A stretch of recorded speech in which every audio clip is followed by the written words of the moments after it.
Sejam todos bem-vindos ao nosso Engenhando Podcast. Hoje estamos aqui com o engenheiro civil Nilo Júnior. Eu me chamo Rafaela e juntamente comigo tem o Hilker e vamos estar fazendo a entrevista com ele. Você que está curtindo o nosso podcast pela primeira vez e ainda não está seguindo, ative as notificações para receber as novidades e siga o nosso canal, tanto aqui no YouTube quanto no Instagram. E não perca as novidades do nosso podcast. A cada episódio, um convidado novo e uma história nova de engenharia. Nilo, é um prazer enorme você ter aceitado o nosso convite. Muito obrigado pela oportunidade da gente estar entrevistando o senhor aqui hoje. O senhor poderia se apresentar para o nosso público? Boa tarde, gente. É um prazer estar aqui com vocês aqui do podcast Engenhando. Eu acho bastante interessante, poder participar, poder trazer um pouco da minha experiência, trazer um pouco da experiência da engenharia na minha vida. Eu acho que é uma forma de estar aproximando quem já está no mercado de trabalho juntamente com quem está entrando, quem está construindo uma carreira, né? Eu sou o Nilo, eu tenho 35 anos, eu sou engenheiro civil, eu me formei em 2010 pela Universidade Estadual de Goiás, em Anápolis, né? Então eu já tenho aí quase 12 anos de profissão. Nesse tempo eu fiz especialização na área de infraestrutura de rodovias, barragens e também engenharia ambiental. E no ano de 2019, eu terminei meu mestrado na área de transportes. Eu sou servidor público desde 2013, né? Eu sou analista em infraestrutura de transportes do DENIT. Eu trabalhei no DENIT de 2013 até junho de 2022. E agora eu dei uma pequena pausa no DENIT. Eu estou trabalhando, né, hoje na Secretaria Especial de Assuntos Estratégicos da Presidência da República.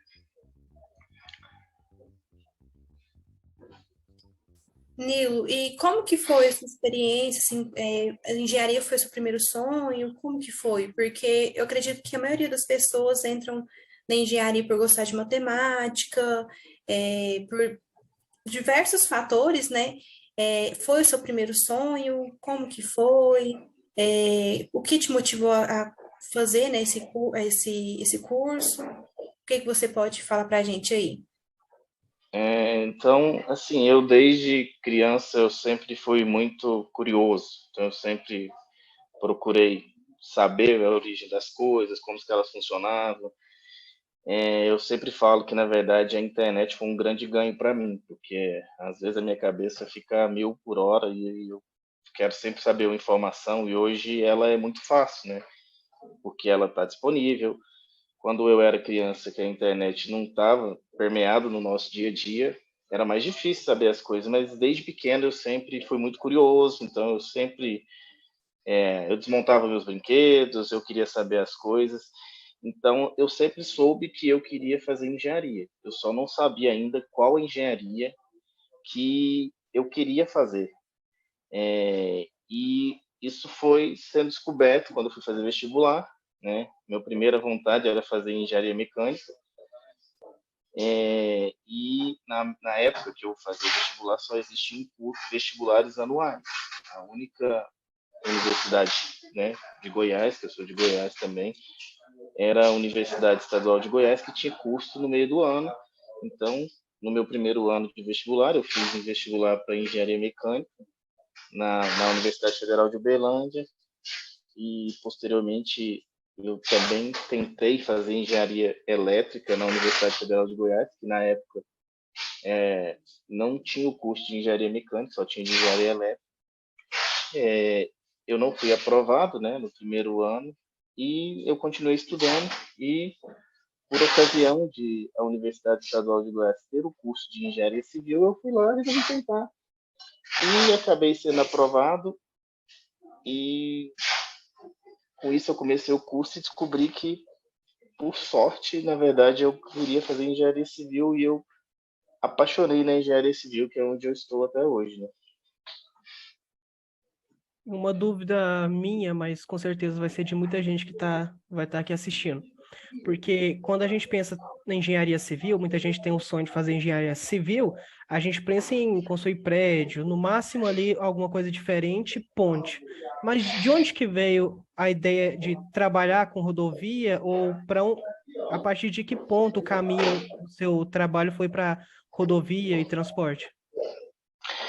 É, é verdade, né? Na verdade, a engenharia civil ela é muito conhecida pela área de construção civil, que é a área mais fácil de ser trabalhada, né? É a área que está mais cotidianamente né? Na nossa vivência. E, na verdade, eu gosto. Quando eu entrei na engenharia, eu queria fazer algo grande, né? Uma coisa ligada à área de infraestrutura. Eu comecei a desenvolver essa capacidade. Só que a vida não me proporcionou isso de início, né?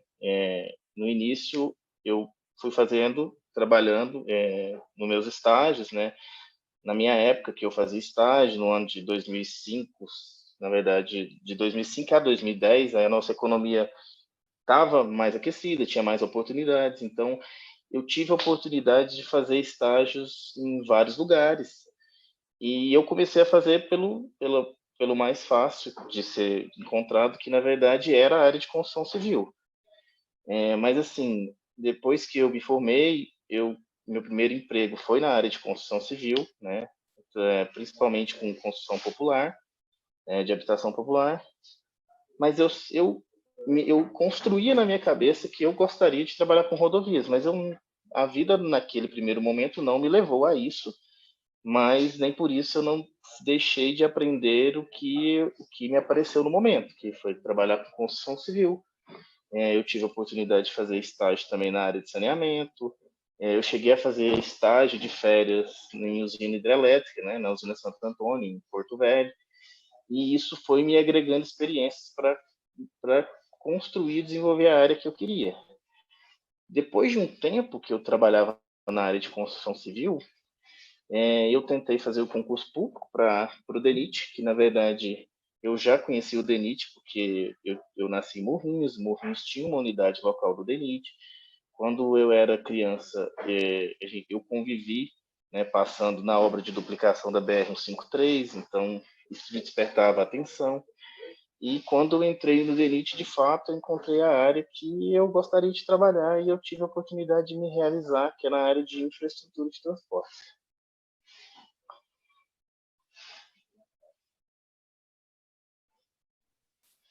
E você poderia falar um pouquinho mais do nosso público, né, sobre o seu trabalho atual, como que funciona? É, Depois, quando eu passei no concurso público né, para o DENIT, que eu me tornei analista em infraestrutura de transportes, então eu comecei a trabalhar de fato numa área que eu queria, que eu gostava. Eu fiquei no DENIT, né, desde a minha entrada em 2013 até o ano de 2000, na verdade até esse ano, em junho de 2022, trabalhando na área de planejamento, né, de estudo de transporte, que foi a área que me foi apresentada, e eu desenvolvi meu trabalho.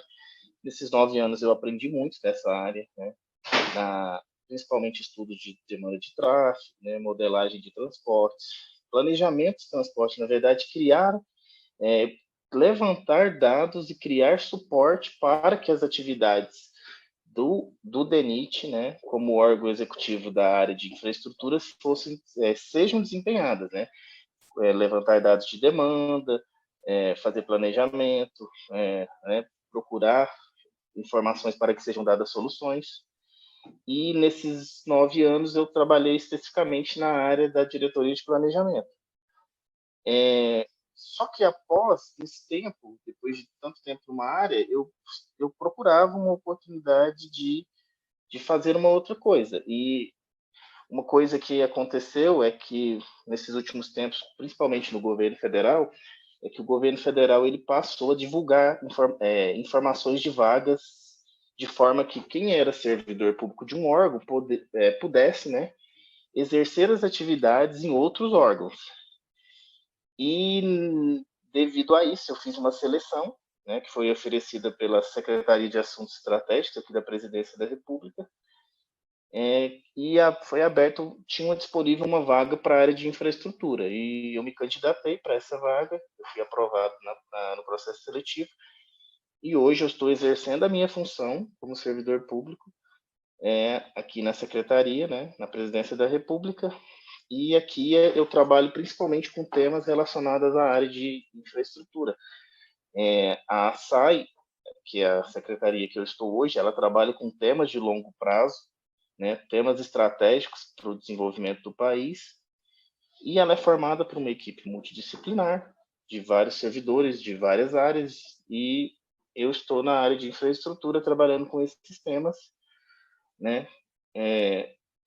Não é, estou fora do meu órgão de origem, né, hoje, mas enquanto eu estiver aqui, eu estou desenvolvendo a minha atividade. O dia que eu tiver que retornar, eu vou retornar para o meu órgão e continuar desenvolvendo a minha atividade. Então, hoje eu trabalho, né, principalmente com temas ligados a essa área de infraestrutura de transportes. Tem uma coisa que aconteceu que foi um grande baque para a maioria dos trabalhadores e estudantes, que foi o caso da pandemia. Porque eu posso pegar meu exemplo, eu antes da pandemia, durante e depois, são três modos de estudar, modos de trabalhar totalmente diferentes. O seu antes e o depois da pandemia, tanto na forma de trabalhar como de usar os recursos, foi diferente? Teve uma mudança?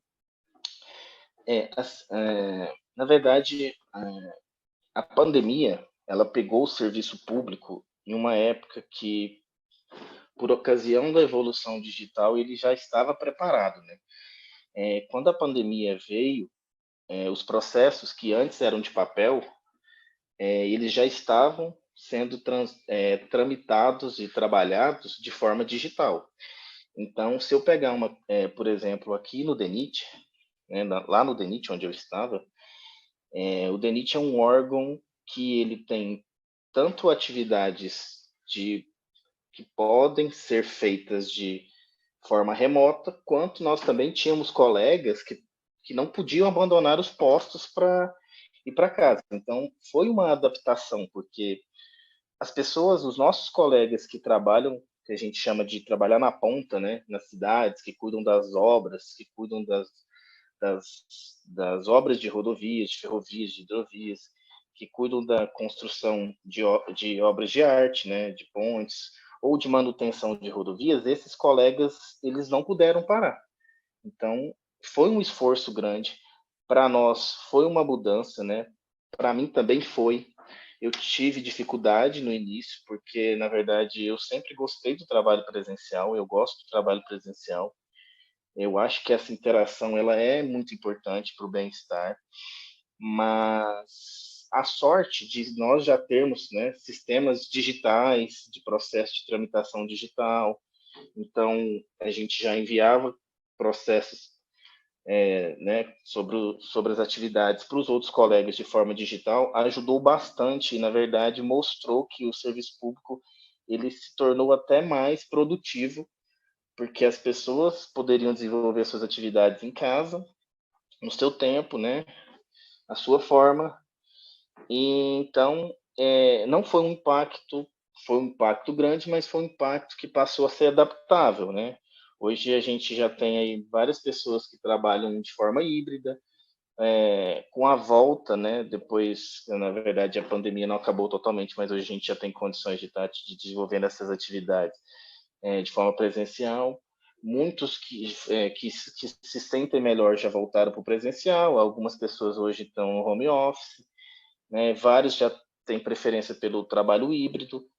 Então, a pandemia veio no momento que o serviço público federal já estava preparado, né? E eu acho que, apesar de tudo, várias coisas, apesar dos momentos tristes, ficaram coisas boas, né? Hoje a gente já consegue trabalhar com coisas digitalizadas, sem precisar mandar papel. Vários serviços foram desenvolvidos dispensando o uso de papel hoje. Então, se a gente já pode fazer várias coisas sem precisar de papel, eu acho que foi um aprendizado, e um aprendizado que trouxe coisas que vão fazer, né, que trouxeram avanços para serviços mais modernos e eficientes. Muito bom saber que a gente estava preparado e estamos mais preparados hoje em dia. Pode pular um pouquinho das perguntas, que senão vai acabar a chamada. E nesses anos de formado, né, 12 anos, qual foi a sua maior dificuldade que você encontrou desde a sua formação até os dias atuais? Eu vejo que para mim foi muito difícil construir a minha carreira, né? Porque eu venho de uma família que não tinha engenheiros na família. Então eu precisei correr atrás disso, né? Nos meus primeiros estágios eu precisei de fato ir lá, pôr o currículo debaixo do braço, bater na porta, falar assim, você está precisando do estagiário. Então eu sempre, para mim, sempre foi uma coisa que eu tive que, então foi difícil construir a minha carreira, né? Assim como todo mundo, eu também não tinha experiência. Eu fui descobrindo as áreas que eu gostava, algumas áreas da engenharia que eu gostaria de ter aprendido mais, eu não aprendi, mas eu tenho, como profissional, eu sei, eu tenho a noção que, na verdade, a gente nunca vai fazer tudo da profissão e a gente vai ter que escolher algumas. Alguma coisa você sempre vai ter dificuldade. Então, por exemplo, a área de orçamento é uma área que eu não trabalhei muito, a área de estruturas é uma área também que eu tive a experiência só da faculdade. Eu sempre achei interessante, mas a vida não me levou para isso. Então, foi difícil para se construir as coisas, não só para mim, como para a maioria das pessoas. Então, principalmente por não ter essa vivência na área de engenharia, eu precisei ir tempo a tempo, né, indo atrás para construir isso, para conhecer, para ir para uma área que eu queria. Eu queria aprender sobre saneamento, então tinha que ir atrás de um estágio na área de saneamento. Eu queria conhecer sobre barragens. Eu fui conhecer sobre rodovias só depois que eu passei no concurso, mas antes eu gostaria de ter tido essa experiência, mas ela não me veio naquele momento. Então, o início realmente para todo mundo é muito difícil, mas eu acredito muito no pensamento positivo e na construção das coisas pelo pensamento. Eu acho que aos poucos as coisas vão acontecendo para a gente. É uma parte muito importante, né? A maioria das pessoas está começando nessa área, acha que ou vai fazer tudo, que vai conseguir estar em todas as áreas da engenharia, mas a gente tem que lembrar que a engenharia é Não vai, na muito verdade. ampla. Sim. A engenharia é E muito você, ampla. com o tempo, vai descobrindo o que você gosta e talvez você vai descobrir de uma forma que seja o acaso, talvez aquilo vai acontecer para você, ou você vai ter que ir atrás, na verdade. Mas realmente a engenharia ela é muito ampla, assim. Então, já aproveitando que você está falando sobre a carreira, podia contar para a gente um pouquinho sobre o mestrado e pós-graduações? É, sim, então, hoje eu tenho duas pós-graduações, eu tenho um mestrado. Quando eu formei, eu cheguei a iniciar um curso na área eu cheguei a ser aprovado no mestrado na área de geotecnia, na Universidade Federal de Goiás, e eu achava, quando eu me formei, que eu já estava pronto para fazer um curso de mestrado. Mas naquela época, né, não deu certo para mim. Eu acabei não concluindo, eu fui trabalhar. Eu achava que naquele momento eu teria que trabalhar, descobrir o que a vida teria para mim, com as primeiras oportunidades.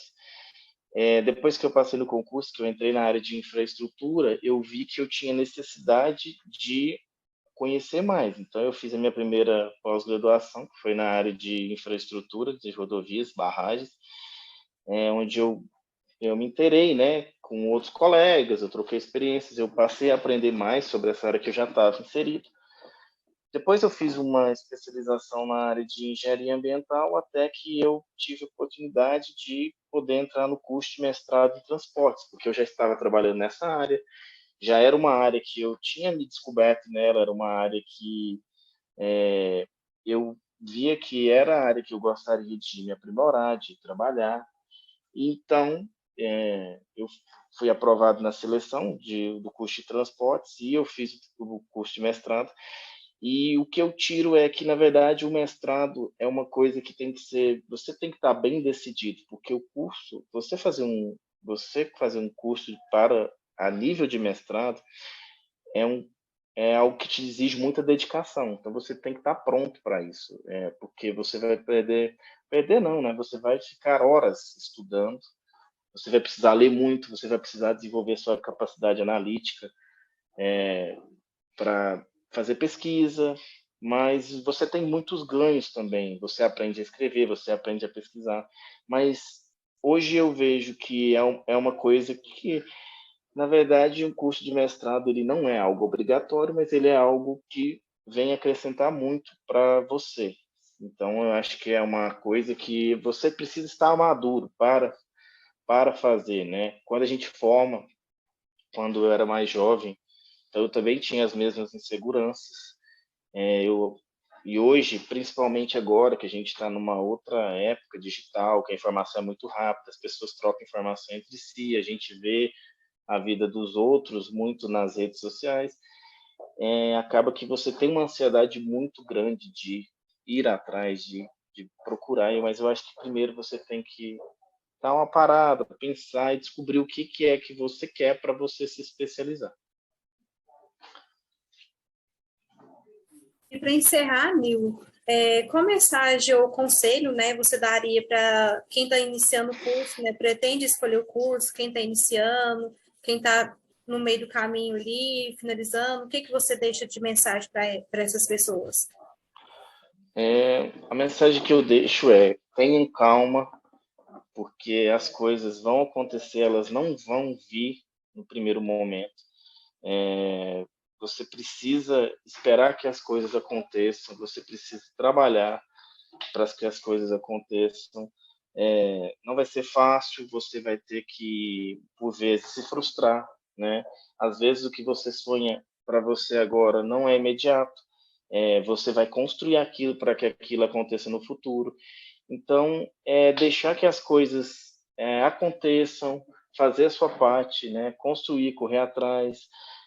Uma coisa que hoje eu vejo que se eu fizesse um curso de engenharia, eu investiria muito além da engenharia, uma coisa ligada à área de programação, porque eu vejo que as profissões hoje estão muito ligadas às áreas de programações, à área de ciência de dados, análise de dados, banco de dados. Não tem como hoje, pela minha vivência, fazer a engenharia sem que você tenha conhecimentos de linguagem de computação, de ciência de dados, né, de business intelligence, além das evoluções dos programas que a gente tinha lá, AutoCAD, hoje a gente já tem o Revit, outros programas. Então, eu acho que fazer engenharia hoje é também aprender sobre linguagens de programação e ciência de dados. É uma coisa que eu acho que é um conselho que eu daria para os novos engenheiros, porque o mercado hoje ele demanda isso também.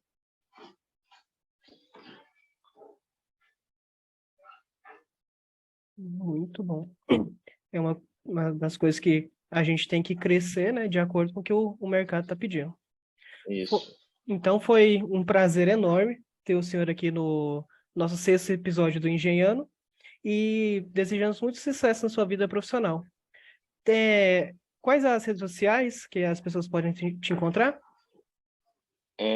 Então, eu não tenho Instagram, mas quem quiser me encontrar, eu tenho Facebook, né? Que eu uso mais para ver coisas, entrar em grupos, mas eu estou lá.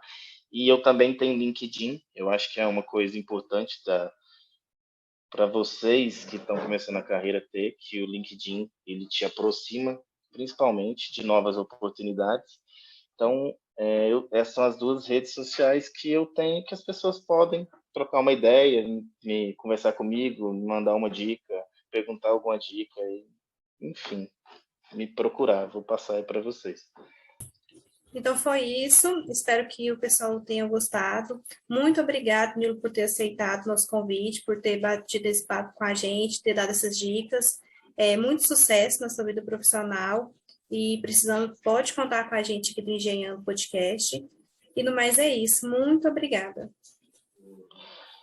Valeu, gente. Obrigado, eu que agradeço. Parabéns pela iniciativa de vocês de estar trazendo outras pessoas para estar contribuindo e ajudando, mostrando para os futuros engenheiros o que o mercado tem para oferecer, o que eles esperam que vocês ofereçam para eles.